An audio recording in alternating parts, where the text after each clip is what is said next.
It's a Category 5 now, and Hurricane Ivan is following Charlie and Francis's lead and could be heading right for Florida as the evacuations begin again. That story on LAX 18 News at noon. And good afternoon to you. I'm John McGarry. And I'm Dia Davidson. Thanks for watching LAX 18 News at noon. It is packing winds of 210 miles an hour. Now Hurricane Ivan is being blamed for at least 16 deaths, and that happened when it was rated as a Category 3. The monster hurricane is now listed as a Category 5 storm, and this is what Ivan did to the island nation of Grenada. According to the Caribbean Disaster Emergency Response Agency, Ivan damaged 90% of Grenada's buildings. Officials estimate 90% of the island's homes have also been badly damaged or destroyed. Prisoners are on the loose there after a stone prison collapsed. Meanwhile, Ivan tore off roofs, uprooted trees, and downed power lines as it swept through Barbados. The hurricane damaged at least 170 homes, with the gusts reaching 90 miles an hour. Ivan's now moving through the Caribbean and is expected to hit Jamaica tomorrow before possibly moving on to Cuba and the U.S. Now, some forecasters say it's still too soon to say whether Ivan will hit the U.S. coast, but some Kentucky rescue workers in Florida cleaning up after the previous two hurricanes are making plans to perhaps evacuate a second time in preparation for Ivan. A fiery crash turned deadly along Interstate 75 when a semi-truck collided with a car, killing one person. It happened last night around 8:30 in Rockcastle County, and it took crews about 8 hours to clean up and open the northbound lanes. Kelly Som has that story. Covering the news in Rockcastle County, Kelly Som, LAX 18 News. The trucking company involved is out of Columbus, Ohio. The name of the driver who was killed has not yet been released. Another crash yesterday happened along the same stretch of the interstate. This time a woman from Mississippi was killed. Police say her vehicle crossed the median and hit a semi head-on. Overseas, police discovered explosives, detonators, and a gun at a cinema in St. Petersburg, Russia earlier today. The Interior Ministry... Well, you could call it a puppy's revenge. A Florida man was trying to shoot 7 unwanted puppies when one of them shot him. The man had killed 3 when he was trying to shoot the 4th. The puppy he was holding caused the gun to go off, shooting him in the wrist. When he went to the ER, the shooting was reported to authorities, and the man was charged with felony animal cruelty. The remaining 4 puppies were spared and will be put up for adoption, and the mother may go back to her original owner.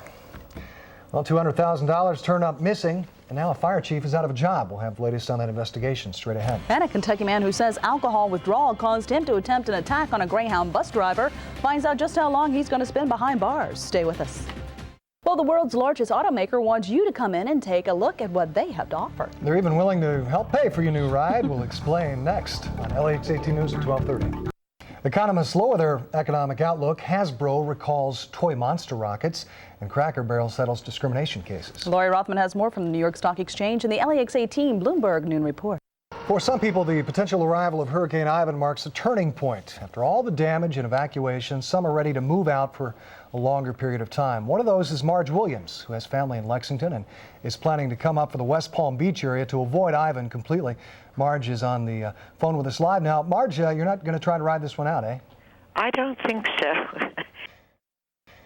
This will be, perhaps, if it comes your way, the 3rd hurricane that Florida's been struck by this season. Any thought of moving for good? Yes. There's no place like Kentucky, but sometimes when you look closer, another thought comes to mind. This place is a dump. These men now being tried in criminal court appear to be dumping raw sewage, then covering it up. In August, a scenic overlook in Taylor County is just a convenient backdrop for these women who stopped to wave at a passing school bus, then litter the valley with garbage. In Marion County, this pair appears to have synchronized their throwaway art. Many illegal dumpers are just thoughtless, and some appear heartless. In Bell County, a man leaves man's best friend to fend for itself. It's not an uncommon scene. These offenders are just a tiny fraction of the people ravaging a Commonwealth known for its uncommon beauty. And I would say it's a fair guess to say there's at least 10 illegal dumps in each county. So do the math, and it's a big problem. Big enough to threaten more than a pretty view, illegal dumps often leak into streams and rivers. 2 years ago, the state launched a new cleanup effort, sorting through garbage bags for incriminating evidence and hiding digital video cameras to record the crimes. The cameras catch amazing scenes, such as this pair accidentally backing their car over a small cliff at a dump site. The surveillance video is useful if investigators find someone who recognizes the dumpers. And these are the people that we have caught in the act of illegal dumping. But on this day, a trip to the sheriff's department, That truck looks familiar, but he don't. the post office, And now he's going to get rid of some more beer. and a state police post produced nothing, though later a Bell County man is caught by a trooper with a photo. Sometimes Kentucky's illegal dumping dilemma can remind you of the old question, if a tree falls in the woods and no one sees it, does it make a sound? In the case of this dump near the Woodford-Franklin County border, people may not hear a washing machine tumbling down the hill, but they most definitely see the aftermath. Kentucky's supposed to be beautiful, the most beautiful state there is. The most disgusting part is, if you look close, Kentucky's not that beautiful. But sometimes they don't get away. In March, Curtis Myers was caught dumping chicken carcasses at this Floyd County dump. They fined me $5,000, but they lowered it to $500. I had to haul 4 tons of garbage off. You know, it's pretty rough getting 4 tons of garbage on a pickup truck. Others plead ignorance or try to deny the undeniable. I had one man tell me, that's my toilet. I don't know how it got down there. Investigators know changing the ways of people who don't believe they're doing anything wrong or don't care will take time. Until then, these candid cameras will keep rolling. If you're going to do it, smile and wave so that we can get a good picture of you. You will never, ever know where we are and what the cameras are doing. John McGarry joins us now live from Danville, where President Bush surfaced on some money. Right, John? Nancy, this has turned into a bit of a political story, and no matter how you feel about the election of President Bush, we should point out that normally you have to have been deceased for many years to have your face on a bill or a coin. So there might be people who would argue that it's hardly fair that President Bush has his face on one just a couple of weeks after taking office. He won one of the narrowest presidential elections in U.S. history, and as critics might argue, W deserves to be on a bogus bill. Now that $200 greenback has brought this Danville Dairy Queen a blizzard of national attention and an evolving storyline. What had happened was the cashier had mistaken it for a $100 bill. It had originally been reported that we gave back $198 or something like that, but it was only $98. Plus the $2.12 worth of food. Danville police say this moral legal tender, complete with oil derricks and pro-tax cut message, isn't quite counterfeit.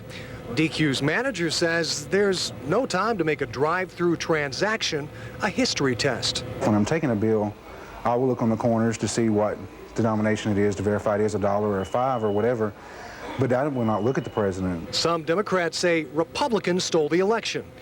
Danville police say someone practiced theft by deception.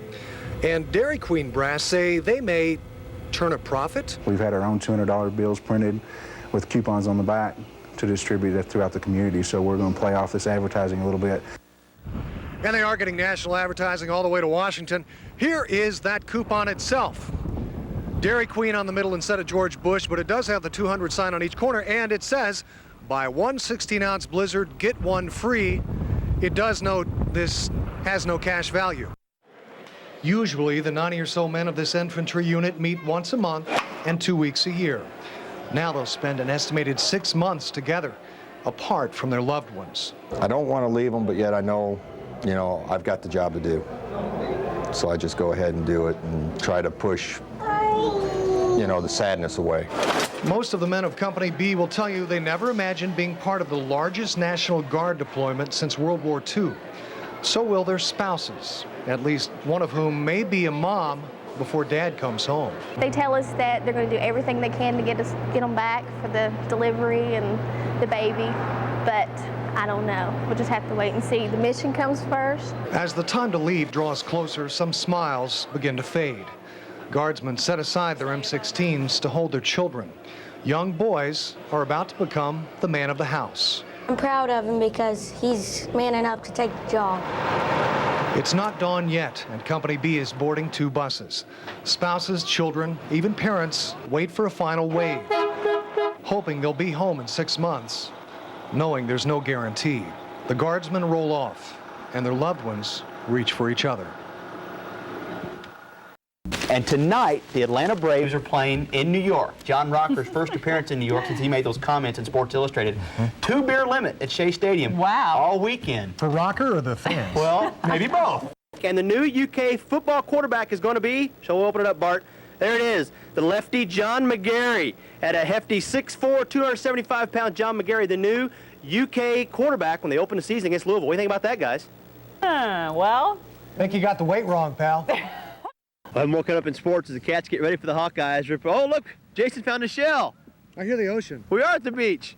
Reporting live from the LEX 18 Mobile Newsroom at Jones Beach at True Blue, New York.